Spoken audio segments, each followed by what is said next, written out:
The European Union, meanwhile, is working on its new push for what could unblock up to 650 billion euros in more defense spending over 4 years.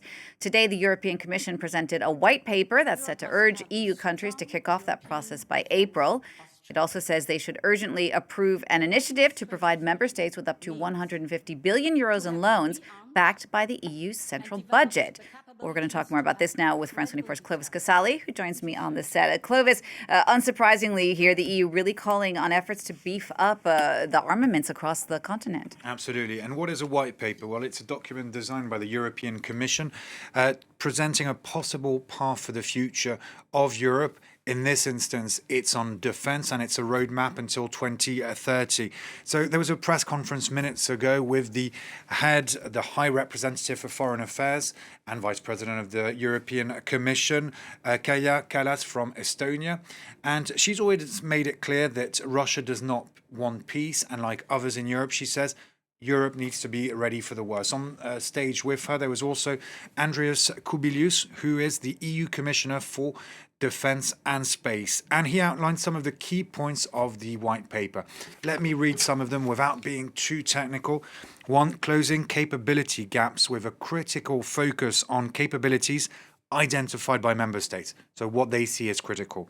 Supporting the European defence industry, and that's important, through aggregated demand and increased collaborative procurement. Then third, supporting Ukraine. Of course, EU still saying that Ukraine has been attacked by Russia, the aggressor, and it involves deeper integration of the European and Ukrainian defence industries. And finally, deepening the EU-wide defence market. In other words, basically getting EU member states to buy as much as possible EU-made weapons and not turn to regular traditional allies like the US, because you know that the US can sell weapons, fighter jets, and then possibly block them from being used if it deems necessary. And therefore, Europe needs to rely on its own capabilities. Let's take a listen to the EU Commissioner for Defence and Space, Kubilius, we were just mentioning. He talks about one of the key fiscal measures in this white paper and also what position Europe is in regards to Russia and the United States. Here's Commissioner Kubilius. We propose greater flexibility on the national escape clause for defence spending.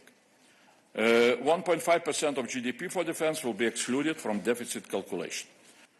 450 million European Union citizens should not have to depend on 340 million Americans to defend ourselves against 140 million Russians who cannot defeat 38 million Ukrainians. Clovis, where do EU members stand on this white paper and what happens next? Well, we'll soon know, because tomorrow there's an EU summit. Very important. EU leaders will be discussing this white paper necessarily. Many EU member states have pushed for stronger collective action, more of a common approach in terms of defence. You've got Poland, you've got France, you've got Germany, just to name a few. Germany that has recently made a major change with this Germany bazooka investment plan, as some are calling it. That was voted or got the green light yesterday at the Bundestag, put forward by the future Chancellor Merz. What does it mean? Well, it lifts limits on deficits when it comes to military spending. We're talking hundreds of billions of euros over the years, so paving the way for a historic rearmament for Germany. What are the countries going to say? You can imagine Hungary, seen as pro-Russian in many ways, will most likely oppose this white paper once again. But EU members then give their opinion on the draft, and they sign conclusions regarding this white paper. It's likely to get signed by 27 members, but not Hungary. We will know more tomorrow, of course, with this EU summit. All right, looking forward to that. I'm sure we'll be checking back in with you about that. France 24's Clovis Casali.